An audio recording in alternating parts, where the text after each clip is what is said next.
নমস্কার দেবী এবং সজ্জনগণ, আমার ভিডিওটা আজকে বাংলাদেশ সম্পর্কিত। বাংলাদেশের প্রায় 91% জনগণ মুসলমান এবং সেই 91% জনগণের 99% অর্থাৎ বাংলাদেশের প্রায় 90% জনগণ ভারত বিদ্বেষী এবং তারা ভারতকে নিজের শত্রু দেশ মনে করে। না, এই শত্রু দেশ মনে করাতে তাদের কোনো অপরাধ নেই, কারণ 1400 বছর আগে মোহাম্মদ সাল্লাল্লাহু আলাইহি ওয়াসাল্লাম বলে গেছেন, মুসলমান ব্যতীত সকলেই তোমাদের শত্রু। সেই হিসাবে ভারত শত্রু। আজকে যে সকল মুসলমান দেশ ভারতের ফরে কথা বলে, তারাও ধান্দাতে কথা বলে।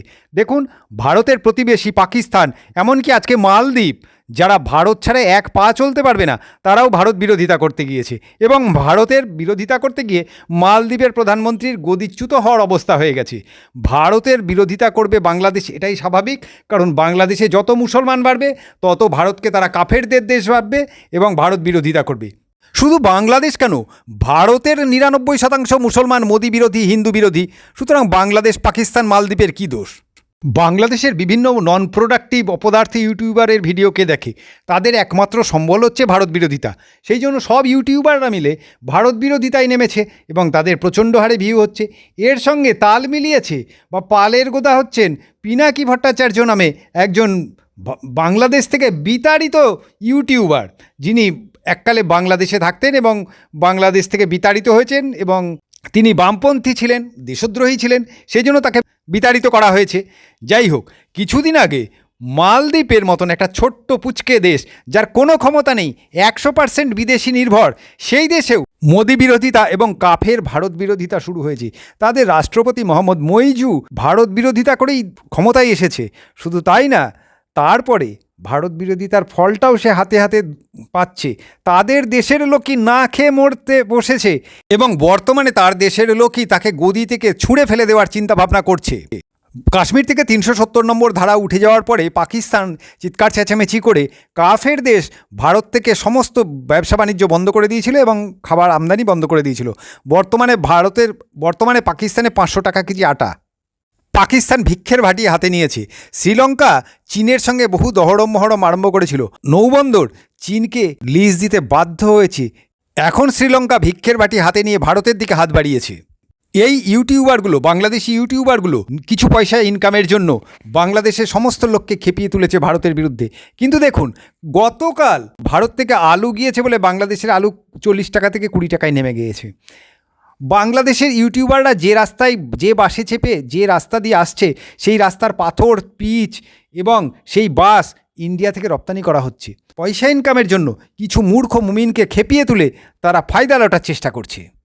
বাংলাদেশের অপদার্থ মূর্খ মুমিনগুলো বোঝে না যে ভারত বাংলাদেশ থেকে যে ট্রেডটা করে সেটা দয়া দাক্ষিণ্যের জন্য করে। আমাদের দেশে Mazagaon shipyard, garden reach shipyard, Cochin shipyard, এইসব শিপইয়ার্ড অর্থাৎ যেখানে জাহাজ তৈরি হয়, সেগুলো ভারতে বাংলাদেশের শিপইয়ার্ডের তুলনায় অন্তত 1000 গুণ শক্তিশালী। সেখানে যুদ্ধাস্ত্র এবং সাবমেরিন তৈরি হয়। আমরা যেহেতু বাংলাদেশের সঙ্গে ট্রেড ডেফিসিট এত বেশি, দয়া দাক্ষিণ্যের খাতিরে বাংলাদেশ চিৎকার চেঁচামেচি করে যে আমাদের কাছ থেকে কিছু পণ্য নাও, ট্রেড ডেফিসিট বেড়ে গেছে। তাই আমরা আপনাদের দেশ থেকে অর্থাৎ বাংলাদেশ থেকে ইচ্ছে করে আমাদের দেশ থেকে না নিয়ে বাংলাদেশ থেকে ছোট ছোট মাছ ধরার জাহাজ বা ছোট ছোট জাহাজ কিনে আনি। আমাদের দেশে শিপইয়ার্ড সাবমেরিন তৈরি করে, আমরা দয়া করে নিয়ে আসি। আমাদের দেশে চিকিৎসা হতে এসে কি আপনারা আমাদের দয়া করছেন? আপনারা এমন ভাব প্রকাশ করছেন যেন আমাদের দেশে আসছেন না বলে আমাদের দোকানদারগুলো না খেয়ে মরে যাচ্ছে। আপনারা চিকিৎসা না হয়ে মরবেন না। চীন বা সিঙ্গাপুরে যাওয়ার মতন টাকা আপনাদের নেই সকলের। আপনাদের অল্প টাকার মধ্যে চিকিৎসার জন্য কলকাতা বা চেন্নাইতেই আসতে হবে। বাধ্য হয়ে আসেন, আমরা আসতে বলি না। ইউটিউবাররা যে ঘরে বসে, যে লাইটের তলায় বসে ভিডিও তৈরি করছেন ভারতের বিরুদ্ধে, সেই লাইটটা পটাশ করে জ্বালছেন, তার কারেন্টটা ভারত থেকে যাচ্ছে, রপ্তানি করছি। আপনারা যে পেট্রোল ব্যবহার করছেন, গাড়ি চালাচ্ছেন, সেটাও আসাম থেকে আমরা সাপ্লাই দিচ্ছি। হ্যাঁ, সৌদি আরব থেকেও আপনারা তেল আনছেন, কিন্তু দামে আমরা সুবিধা দিচ্ছি বলেই আমরা আপনাদের কাছে রপ্তানি করতে পারছি। হ্যাঁ, আপনারাও আমাদের কিছু গ্যাস সাপ্লাই দিচ্ছেন পার্বত্য চট্টগ্রাম থেকে, আমরা নিচ্ছি। অর্থাৎ ভাববেন না যে আমরা মরে যাব, আপনারা মরে যাবেন। আপনি ঘরের লাইটটা জ্বালতে পারবেন না। যে বিদ্যুৎ কেন্দ্রে কয়লার প্রয়োজন হচ্ছে, আমরা ভারত থেকে সাপ্লাই দিচ্ছি।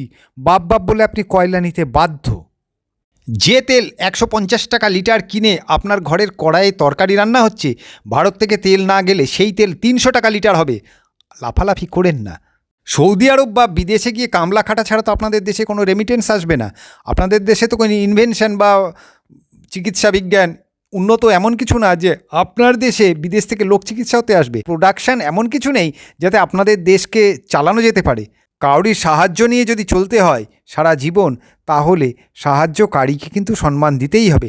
লাফালাফি করে কোনো লাভ নেই। না, আমি একবার বলছি না বাংলাদেশ আমাদের কাছে বিনা পয়সায় জিনিস নেয়, তারা টাকা দিয়েই জিনিস কেনে।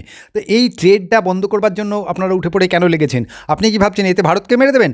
না, ভারতও বাংলাদেশকে অনেক 10-12খানা ইঞ্জিন, রেল ইঞ্জিন উপহার দেয়, যা চড়ে বাংলাদেশের লোকজন ঘুরে ঘুরে বেড়ায়। আবার বাংলাদেশের হাসিনাও ভারতীয় প্রধানমন্ত্রীকে এক ঝুড়ি আম দেয় এবং একটি ধুতি দেয়, যা পড়ে প্রধানমন্ত্রী সংসদে যায় এবং আম খেয়ে ক্ষুধা মিটায়। এসব তো চলছেই। না, এই ইউটিউবারদের মগজ ধোলাইয়ের ফলে যদি বাংলাদেশের মূর্খ মুমিনরা ভারতকে সম্পূর্ণভাবে বয়কট করে, তাহলে আমি সবথেকে বেশি খুশি হব। কারণ কি জানেন, বাংলাদেশের 90% ওষুধ ভারত থেকে রপ্তানি করা হচ্ছে, যেখানে বাংলাদেশি রুগীরা 3 টাকায় একটা প্যারাসিটামল খেয়ে জ্বর সারাচ্ছে। আর সেই প্যারাসিটামল চীন থেকে আসলে 30 টাকা দিয়ে খেতে হতো, আমেরিকা থেকে আসলে 300 টাকা দিয়ে খেতে হতো। অর্থাৎ বাংলাদেশের গরিব গুড়বো লোকগুলো ওষুধ না খেয়ে বিনা চিকিৎসায় মারা যেত। আর যেগুলো ব্যাংকে গচ্ছিত টাকা করে রেখেছে, সেইগুলো সমস্ত টাকা 10 গুণ হারে ইন্ডিয়াতে এসে চিকিৎসা হয়ে ইন্ডিয়াকে টাকাগুলো দিয়ে যেত। অর্থাৎ এখন যদি প্রত্যেক দিন 1000 লোক বাংলাদেশ থেকে ভারতে চিকিৎসার জন্য আসে, তাহলে এই ট্রেড বন্ধ হয়ে গেলে, অর্থাৎ বাংলাদেশে যদি ওষুধ না যায়, তাহলে বাংলাদেশের 90% ওষুধের দোকান এবং ডাক্তার বেকার হয়ে যাবে এবং বাংলাদেশের বড়লোকদের 90% লোক ইন্ডিয়াতে চিকিৎসা হতে আসবে। অর্থাৎ ইন্ডিয়ার চিকিৎসা ব্যবস্থা ফুলে ফেপে বড় হবে। এবার আসুন দেখা যাক এই বয়কট আহ্বানের মূলে কারা। পিনাকি ভট্টাচার্য নামে একজন বামপন্থী লিডার ছিল, যাকে দেশ থেকে বহিষ্কার করা হয়েছে, অর্থাৎ বাংলাদেশ থেকে বহিষ্কার করা হয়েছে। তিনি এখন ইউটিউবের মাধ্যমে তার সংসার চালাচ্ছেন। না, ইউটিউব অবশ্যই ভালো জিনিস, কিন্তু এটা আপনাকে মানতে হবে যে ইউটিউব করে যদি আপনি দেশকে ধ্বংস করতে চান, তখন আপনার বিরুদ্ধে ব্যবস্থা নেওয়া উচিত। যাই হোক, ইনার দেখে ইনার প্রত্যেকটা ভিডিও প্রায় একটা ভিডিও প্রায় 10 লাখ ভিউ হচ্ছে, যার একটা ভিডিও থেকে 60-70 হাজার বাংলাদেশি টাকা প্রত্যেক দিন তার আয় হচ্ছে। সে কেন করবে না? সে যত ভারত বিরোধী কথা বলছে, মূর্খ মোল্লাগুলো মসজিদে বড় বড় স্ক্রিনে তার ভিডিওকে সম্প্রচার করছে। একটা ভিডিওতে যদি 3000 ভিউ হয়, তাহলে আপনি গুগল থেকে ভারতীয় মূল্যে 130 টাকা পাবেন। তাহলে কোনো ভিডিওর যদি 10 লক্ষ বা 1 মিলিয়ন ভিউ হয়, তাহলে সেই ভিডিও থেকে আপনি বাংলাদেশি মূল্যে অন্তত 60-70 হাজার টাকা পাবেন।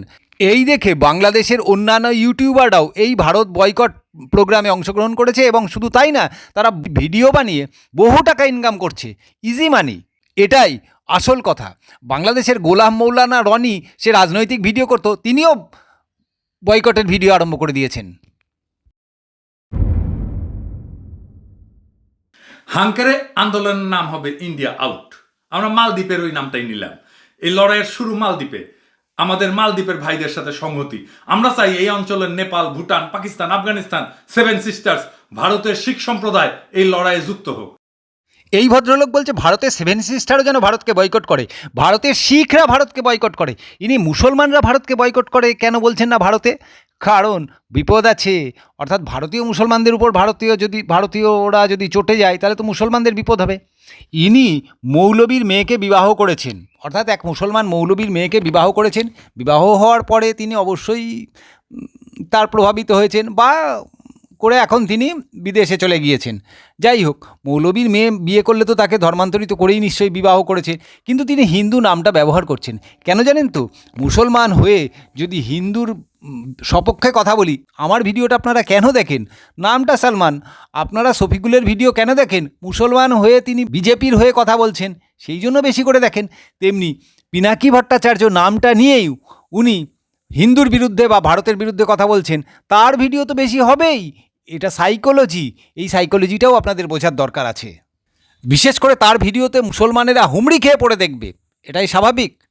নাজিয়া ইলাহি খানের ভিডিও এত ভিউ হয় কেন? তিনি মুসলমান হয়ে হিন্দুর সপক্ষে কথা বলছেন, এটাই কারণ। এটাই ভিডিও বেশি বিক্রি হওয়ার সাইকোলজি। আমরা তো প্রত্যেক ভিডিওতে কিছু না কিছু প্রোডাক্টের কথা বলবো, ভারতীয় পণ্য। আমরা প্রথমে শুরু করি, আমি যে সেক্টরে কাজ করেছি এক সময়, ফার্মাসিউটিক্যাল কোম্পানি। কোনো ফার্মাসিউটিক্যাল কোম্পানি যদি ইন্ডিয়ান কাঁচামাল ব্যবহার করে ওষুধ বানান, তাহলে আপনার কোম্পানি বয়কট হবে। আমি সব মালিকরে চিনি, আপনারা কে কি করেন সব জানি কলে। হ্যাঁ, বাংলাদেশে কাটালানি জয় বাংলা হইলে যদি আমরা দেখি যে এই তারিখের পর থেকে আপনি ইন্ডিয়ান কাঁচামাল দিয়া আপনার প্রোডাক্ট বানাইছেন, আপনার কোম্পানিরে আমরা জয় বাংলা কইরা দিব। আর মাথায় রাখেন, কাঁঠাল রানী জয় বাংলা হইলে আপনার কারখানা জনতারের সাথে নিয়ে আমি নিজে দাঁড়ায় থেকে বুলডোজার দিয়া মিশাই দেবো মাটির সাথে। একবার ভণ্ডামিটা লক্ষ্য করে দেখুন, যে লোকটা সারা জীবন দেশে কোনো কাজ করেনি, বামপন্থী হয়ে দেশদ্রোহিতা করেছে, অর্থাৎ বামপন্থী যে দেশেই থাকবে সে দেশেরই দেশদ্রোহিতা করবে, তাই জন্য তাকে দেশ থেকে তাড়িয়ে দেওয়া হয়েছে। সে বলছে কোনো ওষুধের কোম্পানি কী কী ইনগ্রেডিয়েন্ট কোন দেশ থেকে এনেছে সেই খবর উনি জনগণের কাছে ফাঁস করবেন। চিন্তা করে দেখুন অপদার্থামি কোন পর্যায়ে পৌঁছেছে। একবার চিন্তা করে দেখুন তো, একটা প্যারাসিটামলের দাম 3 টাকা, গরিব লোকগুলো খেয়ে জ্বর সারিয়ে বাঁচছে। একটা প্যারাসিটামলের দাম চীন থেকে আমদানি করতে গেলে 30 টাকা খরচ হবে, অথবা আমেরিকা থেকে আমদানি করতে গেলে 300 টাকা খরচা হবে। তার মানে যে দেশের জনসংখ্যার 50% লোক দিনে বাংলাদেশি মূল্যে 50 টাকা বা 100 টাকা আয় করতে পারে না, সেই দেশের জনসাধারণ অত টাকার ওষুধ খাবে কি করে? জনগণকে মেরে ফেলবার একটা চক্রান্ত। আশা করি আপনারা জানেন আমি কিভাবে পাবো আপনাদের আমদানির তথ্য। হ্যাঁ, মাথায় রেখেন, ভুল হয় না যেন। এইবার আপনাদের দেখাই বাংলাদেশের প্রশাসন, মিডিয়া কিভাবে ইন্ডিয়ান পণ্য প্রমোট করে গেছে। এটিতে স্যার নিউজগুলো একটু দেখান একটার পর একটা। হ্যাঁ, কোন কোন সংবাদপত্র আমাকে, ডেইলি স্টার, হ্যাঁ, বিডি নিউজ, হ্যাঁ, সমকাল, হ্যাঁ, সব কিছু কইরা গেছে আর কি। হ্যাঁ, অবজারভার, নিউ এজ সব কইরা গেছে। যাই হোক, আজকে কয়েকটা গুরুত্বপূর্ণ ভারতীয় পণ্য দেখাই। সয়াবিন তেল আমরা সবসময় খাই। আদানি গ্রুপ মানে মোদির নিজের গ্রুপ, ওদের সয়াবিনের তেলের ব্র্যান্ড হচ্ছে রূপচান্দা। এটা বাংলাদেশি কোম্পানি না, আদানির ব্র্যান্ড এটা। এটা রূপচান্দা ছাড়াও মিজান ব্র্যান্ডের পাম অয়েল, ফরচুন ব্র্যান্ডের চালের কুড়ার তেল, কিং ব্র্যান্ডের সানফ্লাওয়ার অয়েল আর অলিভ অয়েলা ব্র্যান্ডের অলিভ অয়েল এটা বাজারে দেয়। এইগুলা বর্জন, বন্ধ। আর এই যে স্বপ্ন সুপার শপ, হ্যাঁ, এরা এসিআই কোম্পানির কলে। হ্যাঁ, আপনারা নাকি সেল ভর্তি করে ইন্ডিয়ান প্রোডাক্ট রাখেন। হ্যাঁ, ভালো, খুবই ভালো, সুন্দর। হ্যাঁ, 2 সপ্তাহ সময় দিলাম, সেলফ ফাঁকা কইরা ফেলবেন। দেশি পণ্য দিয়া সেলফ ভরান। 2 সপ্তাহ পরে যদি ঘাট তারামি করে ইন্ডিয়ান প্রোডাক্ট বিক্রি করেন, তাইলে কলে জনগণের গণঘৃণা কিভাবে আপনাদের দিকে ধাবিত করতে হয় সেটা আমার খুব ভালো করে জানা আছে। হ্যাঁ, মালিকরে ধরবো কিন্তু। হ্যাঁ, খুব খেয়াল। আমার ইউটিউব চ্যানেল আছে একটা। এই লোকটার বদমাইশিটা একবার লক্ষ্য করুন। আচ্ছা, এই যে আদানি বা ভারত থেকে যে তেলগুলো রপ্তানি হচ্ছে বা জিনিসগুলো রপ্তানি হচ্ছে, সেগুলো বাংলাদেশ কিনছে কেন? তাদের দেশে সেই জিনিসগুলো কম আছে বলেই তো কিনছে। অর্থাৎ ভারত থেকে যদি রপ্তানি বন্ধ হয়ে যায়, তাহলে বাংলাদেশে সেই জিনিসগুলো থাকবে না বা পাবে না বাংলাদেশের লোক, অর্থাৎ চড়চড় করে দাম বাড়বে। আর তুরস্ক থেকে আর ইন্দোনেশিয়া বা পাকিস্তান থেকে জিনিসগুলো আমদানি করবে। পাকিস্তান নিজেই তেল কিনছে 500 টাকা লিটারে, বাংলাদেশকে দেবে 100 টাকা লিটারে। কি আশ্চর্য কথা! তুরস্ক বা ইন্দোনেশিয়া থেকে আমদানি করতে গেলে প্রতি লিটার তেলের দাম 40 টাকা করে বেড়ে যাবে। না, হয়তো পিনাকি ভট্টাচার্যের বাবা তেলগুলো সাপ্লাই দেবে, সেই জন্যই উনি জোর দিয়ে বলছেন তেলগুলো ভারত থেকে না আনলেও চলবে। এটাও হতে পারে। যাই হোক দাদা, আপনারা এই লোকটার ভিডিও নিশ্চয়ই আমার এই কথাগুলোর পরে দেখবেন, কিন্তু আপনাদের অনুরোধ করছি ভুলেও লোকটার ভিডিওতে কমেন্ট বা সাবস্ক্রাইব করবেন না, তাহলে আবার এই লোকটা সাবস্ক্রাইবার বাড়িয়ে ফেলবে এবং এই লোকটার আরও ফুলে ফেঁপে বড় হবে। কিন্তু এই ভণ্ড বদমাইশগুলোকে চিনিয়ে দেওয়ার দরকার আছে। আচ্ছা দেখুন তো, আমাদের দেশের মহান অভিনেতা যখন অভিনয় করত, তার চোখ মুখের চেহারাগুলো ঠিক এই লোকটার মতন লাগছে না? উৎপল দত্ত দেখুন, যখন সে বদমাইশের অভিনয় করত, তার চোখ মুখ বা কথা বলার ভঙ্গিমাগুলো ঠিক এরকমই হতো। জানেন তো, মহাভারতের শকুনি দুর্যোধন বা ধৃতরাষ্ট্রের দলের বিরুদ্ধে কেন গিয়েছিল, মানে ধৃতরাষ্ট্রের সন্তানদের ধ্বংস কেন করে দিয়েছিল? কথাই আছে, শকুনির বাবাকে ধৃতরাষ্ট্র নাকি জেলে বন্দি করে রেখেছিল, তাদের 2 ভাই এবং বাবাকে একজনের খাবার দেওয়া হতো। সেই প্রতিশোধ নেবার জন্যই ধৃতরাষ্ট্রের বংশকে শকুনি ধ্বংস করে দিয়েছিল মামা বা শুভাকাঙ্ক্ষী সেজে। আজকে এই লোকটাকে দেখে আমার সেই শকুনির কথাটা মনে পড়ছে, যে বাংলাদেশি মোল্লাগুলোর শুভাকাঙ্ক্ষী হয়ে বা সেজে বাংলাদেশি মোল্লাগুলোকে ধ্বংস করছে। না, এই লোকটার ভিডিও আমি বহুদিন দেখেছি, কিন্তু আমি কিছু বলিনি। কিন্তু আজকে যখন এই লোকটা ভারত বিরোধিতা নিয়ে তার পয়সা ইনকামের ধান্দা আরম্ভ করেছে, তখন এই লোকটাকে উচ্ছন্নে পাঠানোটাও আমাদের দরকার। একজন নারী মিথ্যুক হইতে পারে, রক্ত পিপাসু হইতে পারে, লোভী হইতে পারে, কুটিল হইতে পারে, হিংস্র হইতে পারে, এটা আমরা বাঙালি ছেলেরা জানতাম না। আমাদের জীবনের সবচেয়ে বড় ক্যারেক্টার, সবচেয়ে শ্রদ্ধার ক্যারেক্টার আমাদের মা। আমাদের প্রত্যেকের মা তার কাছে দুনিয়ার সবচাইতে ভালো মানুষ। আমরা মনে করতাম মায়ের বয়সে সব নারী এরকম স্নেহশীলা, এরকম নির্লোভ, এরকম কষ্ট সহিষ্ণু, এরকম উদার হৃদয়ের মানুষ। আমাদের মনে যে মাতৃমূর্তিটা ছিল না, সেটা হাসিনা একেবারে ধ্বংস করে দিচ্ছে। এবার আসুন, ইনি হাসিনাকে নিয়ে এত যাচ্ছে তাই কথা কেন বলছেন? হাসিনা ভারতের বন্ধু। বাংলাদেশের মুমিনরা হাসিনাকে পছন্দ করে না, কারণ হাসিনা ভারতের বন্ধু। শেখ হাসিনা যে বাংলাদেশের অভূতপূর্ব উন্নতি করেছে সে কথা কিন্তু অনস্বীকার্য, কিন্তু মোল্লারা, শুধু মোল্লা না, মূর্খ মোল্লারা এ কথাটা বুঝতে পারে না।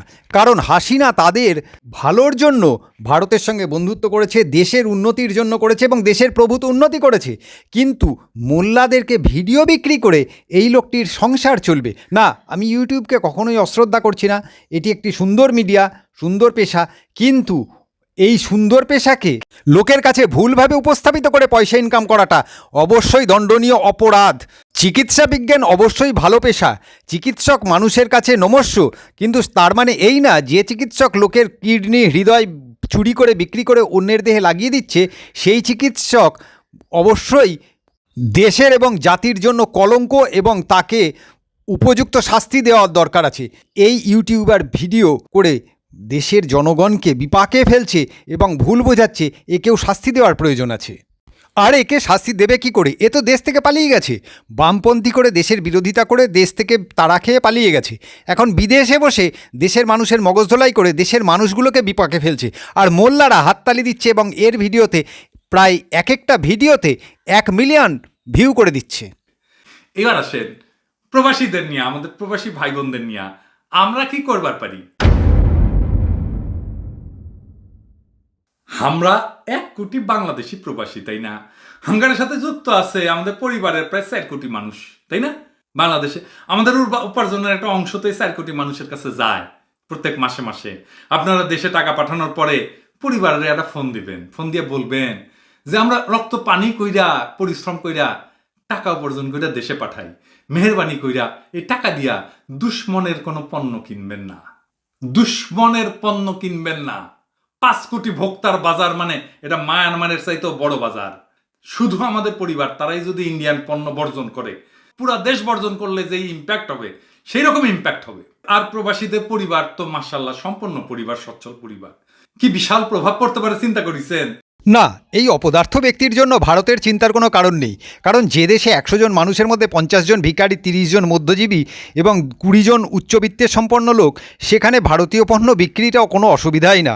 আপনি বাজারে গিয়ে ভালো তেল যদি 100 টাকা লিটার পান, আর আপনি বাজারে গিয়ে যদি ওই একই তেল নিজের দেশের বলে 150 টাকা লিটার পান, আপনি অবশ্যই 100 টাকা লিটারটাই নিয়ে আসবেন। আর যারা নেবেও না তাদের তাতেও অসুবিধা নেই, কারণ নেওয়ার লোকও প্রচুর আছে। কিন্তু এই লোকটা ইউটিউবে ভিডিও বানিয়ে বহু টাকা ইনকাম করছে, এর প্রতি শুভকামনাও রইল, টাকা ইনকাম করো। একে দেখে এখন বাংলাদেশের প্রত্যেকটা ইউটিউবার এই ভারত বিরোধিতাতে সামিল হয়েছে এবং বয়কট ইন্ডিয়া এই প্রোগ্রামে সামিল হয়ে ভিডিও তৈরি করা শুরু করেছে। কারণ প্রত্যেকেই দেখছে এই ভারত বিরোধিতা করেই ইউটিউবে পয়সা কামানো যাচ্ছে, এটাই মূল কথা। আর বাংলাদেশের 91% জনগণ মুসলমান। 1400 বছর আগে মোহাম্মদ সাল্লাল্লাহু আলাইহি ওয়াসাল্লাম তো বলে গেছেন, কাফের মানেই তোমার শত্রু।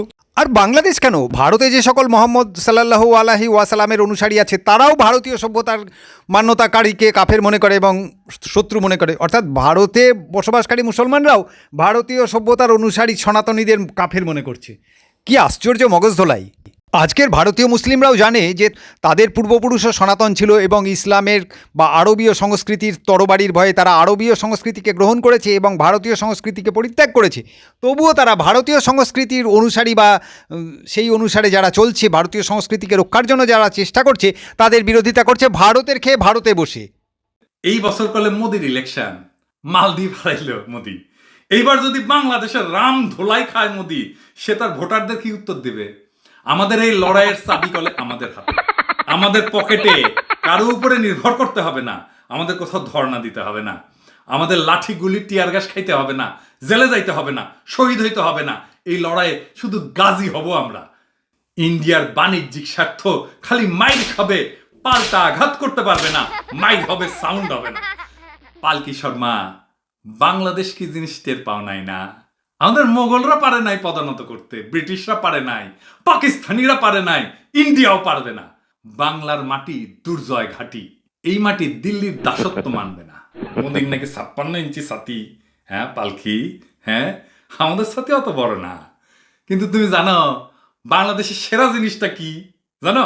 জানো না? না, বাঘ। বাংলাদেশের বাঘ, দুনিয়ার সেরা বাঘ হচ্ছে রয়্যাল বেঙ্গল টাইগার। সারা দুনিয়া যত বাঘ আছে না, তার মধ্যে শক্তিতে, সৌর্যে, বিশালত্বে সেরা। না, অনেক শুনলাম মোদির 56 ইঞ্চি বুকের ছাতি, মালদ্বীপ আপনাদের পথ দেখাবে, আপনারা মরে গেলে ইন্ডিয়াকে বয়কট করে গাজী হবেন। সব মোল্লাদের তোয়াজ করা আমি শুনলাম, কারণ নিজের দেহেও তো কিছু রক্ত বইছে। ঠিক আছে, কিন্তু আমার কথা অনুসারে এইখানে একটি ভিডিও দেখাচ্ছি। আপনি এবং আপনার এই মোল্লা দর্শকেরা এবং যারা ভারতীয় দর্শক আমার ভিডিওটা দেখছেন, তারা বলুন তো, এই চিড়িয়াখানায় একসঙ্গে যে পশুগুলো বাস করছে তাদের মধ্যে কে বাংলাদেশি আর কে ভারতীয় দেখুন তো। না, ইমোশনাল কমেন্ট করবেন না, না ইমোশনাল কমেন্ট করবেন না, নিজের বিবেক কি বলছে সেই হিসাবে আপনি কমেন্টটা করুন।